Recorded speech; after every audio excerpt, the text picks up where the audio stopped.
Hi welcome back to my YouTube channel. ನಾನು ನಿಮ್ಮ ರಾಹುಲ್. ನೀವು ನೋಡ್ತಾ ಇದ್ದೀರಿ ಟೆಕ್ ಇನ್ಫೋ ಕನ್ನಡ 2.0. ಬನ್ನಿ ಹಾಗಾದರೆ ಇವತ್ತಿನ ವಿಡಿಯೋದಲ್ಲಿ ಏನೇನಿದೆ ಅಂತ ನೋಡ್ಕೊಂಬರೋಣ. ಈ ವಾರ ಗೂಗಲ್ ತನ್ನ AI ಸ್ಟ್ರಾಟಜಿಯನ್ನು ಇನ್ನಷ್ಟು ಅಗ್ರೆಸಿವ್ ಆಗಿ ಅನೌನ್ಸ್ ಮಾಡಿದೆ. ಗೂಗಲ್ ಈಗ AI ರೇಸ್ನಲ್ಲಿ ಓಪನ್ AI ಮತ್ತು ಮೈಕ್ರೋಸಾಫ್ಟ್ಗೆ ಸ್ಟ್ರಾಂಗ್ ಕಾಂಪಿಟೇಷನ್ ಕೊಡೋಕ್ಕೆ ಹ್ಯೂಜ್ ಇನ್ವೆಸ್ಟ್ಮೆಂಟ್ ಮಾಡ್ತಾಯಿದೆ. ಗೂಗಲ್ ಈಗ ಜಿಮೇಲ್ನಲ್ಲಿ AI assistant, inbox monitoring, auto email drafting, ಫ್ಯೂಚರ್ನಲ್ಲಿ ಆನ್ಲೈನ್ ಶಾಪಿಂಗ್ ಕೂಡ AI ಮೂಲಕ ಮಾಡಲು ಸಜ್ಜಾಗಿದೆ. ಅಂದರೆ ಫ್ಯೂಚರ್ನಲ್ಲಿ ನಿಮ್ಮ ಫೋನ್ ಅಥವಾ ಲ್ಯಾಪ್ಟಾಪ್ನಲ್ಲಿ AI ನಿಮ್ಮ ಪರ್ಸನಲ್ ಅಸಿಸ್ಟೆಂಟ್ ಥರ ಕೆಲಸ ಮಾಡಬಹುದು. ಓಪನ್ AI ಮತ್ತು ಮೈಕ್ರೋಸಾಫ್ಟ್ ನಡುವೆ ಹೊಸ ಅಗ್ರಿಮೆಂಟ್ ಫೈನಲೈಸ್ ಆಗಿದೆ.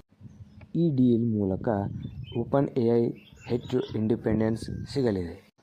ಇಲ್ಲಿಯವರೆಗೆ ಮೈಕ್ರೋಸಾಫ್ಟ್ ಓಪನ್ AI ಮೇಲೆ ತುಂಬ ಇನ್ಫ್ಲುಯೆನ್ಸ್ ಇಟ್ಟುಕೊಂಡಿತ್ತು.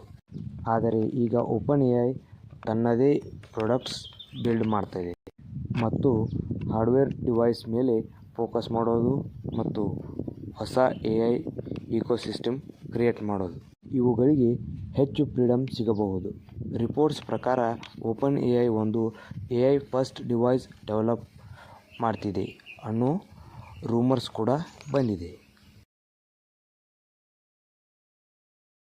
ಆ್ಯಪಲ್ ಈಗ AI ರೇಸ್ನಲ್ಲಿ ಸ್ವಲ್ಪ ಪ್ರೆಷರ್ ಫೀಲ್ ಮಾಡ್ತಿದೆ ಅನ್ನೋ ರಿಪೋರ್ಟ್ಸ್ ಬರುತ್ತಿವೆ. ರಿಪೋರ್ಟ್ಸ್ ಪ್ರಕಾರ ಆ್ಯಪಲ್ ಈಗ ಗೂಗಲ್ ಜೆಮಿನೈ AI ಜೊತೆಗೆ ಪಾರ್ಟ್ನರ್ಶಿಪ್ ಮಾಡ್ತಿದೆ. ಫ್ಯೂಚರ್ ಸಿರಿ ಇನ್ನಷ್ಟು ಸ್ಮಾರ್ಟ್ವಾಗಬಹುದು. ಇದರಿಂದ apple finally advanced AI features ಅನ್ನು ಐಫೋನ್ಗಳಿಗೆ ಫಾಸ್ಟಾಗಿ ತರಬಹುದು. ಅಮೆರಿಕಾದಲ್ಲಿ AI ಕಂಪನೀಸ್ ಮೇಲೆ ಸರ್ಕಾರ ಕಂಟ್ರೋಲ್ ಇರಬೇಕಾ ಅಥವಾ ಇರಬಾರದಾ ಅನ್ನೋ ಡಿಬೇಟ್ ಜೋರಾಗಿದೆ.